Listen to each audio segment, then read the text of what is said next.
আসসালামু আলাইকুম। দেশের আকাশে পবিত্র রমজান মাসে চাঁদ দেখা গেছে। পবিত্র রমাদানের মোবারকবাদ। রোজা রাখার উপকারিতা, গুরুত্ব ও ফজিলত সম্পর্কে পবিত্র কোরআন ও হাদিসে কি বলা হয়েছে তা আমরা সবাই কম বেশি জানি।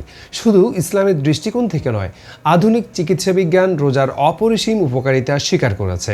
সুপিরিয়র নিউট্রিশন গ্রন্থে বিজ্ঞানী ডক্টর শেলটন বলেছেন, রোজায় শরীরের পাকস্থলী, অন্ত্র, নালী, যকৃত, হৃৎপিণ্ড সহ অন্যান্য অঙ্গ প্রত্যঙ্গ বিশ্রামের সুযোগ পায়। তখন এসব অঙ্গ প্রত্যঙ্গ নিজেদের পুনর্গঠনে নিয়োজিত হতে পারে। অন্যদিকে দেহে যেসব চর্বি জমে থাকার কারণে শরীরের ক্ষতির কারণ হয়ে দাঁড়ায়, সেগুলো দেহের প্রয়োজনীয় চাহিদা মেটানোর জন্য ছুটে যায়। নোবেল বিজয়ী প্রখ্যাত ডাক্তার অ্যালেক্সিস বলেছেন, উপবাসের মাধ্যমে লিভারের রক্ত সঞ্চালন দ্রুত হয়, ফলে ত্বকের নিচে সঞ্চিত চর্বি, পেশির প্রোটিন, গ্রন্থিসমূহ এবং লিভারের কোষসমূহ আন্দোলিত হয়।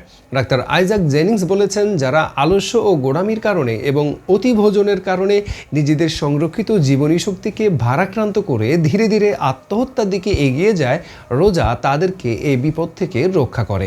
বিশ্বখ্যাত চিকিৎসা বিজ্ঞানী নাস্টার ভার্নার বলেন, ফুসফুসের কাশি, কঠিন কাশি, সর্দি এবং ইনফ্লুয়েঞ্জা কয়েকদিনের রোজার কারণেই নিরাময় হয়ে যায়। ডাক্তার দেওয়ান একেএম আব্দুর রহিম বলেছেন, রোজাব্রত পালনের কারণে মস্তিষ্ক এবং স্নায়ুতন্ত্র সর্বাধিক উজ্জীবিত হয়। স্বাস্থ্যবিজ্ঞানী ডাক্তার আব্রাহাম জে হেনরি রোজা সম্পর্কে বলেছেন, রোজা হলো পরম হিতৈষী ওষুধ বিশেষ, কারণ রোজা পালনের ফলে বাতজ্বর, ডায়াবেটিস, অজীর্ণ, হৃদরোগ ও রক্তচাপজনিত ব্যাধিতে মানুষ কম আক্রান্ত হয়। গবেষণায় দেখা গেছে, রোজাদার পেপটিক আলসারের রোগীরা রোজা রাখলে স্বাচ্ছন্দ্য বোধ করেন। হৃদরোগ, উচ্চ রক্তচাপ ও হাঁপানি রোগীদের জন্য রোজা বিশেষ উপকারী। ডাক্তারদের মতে, রোজার ফলে মস্তিষ্কের সেরিবেলাম ও লিম্বিক সিস্টেমের উপর নিয়ন্ত্রণ বাড়ার কারণে মনের অশান্তি ও দুশ্চিন্তা দূর হয়, যা উচ্চ রক্তচাপের জন্য মঙ্গলজনক।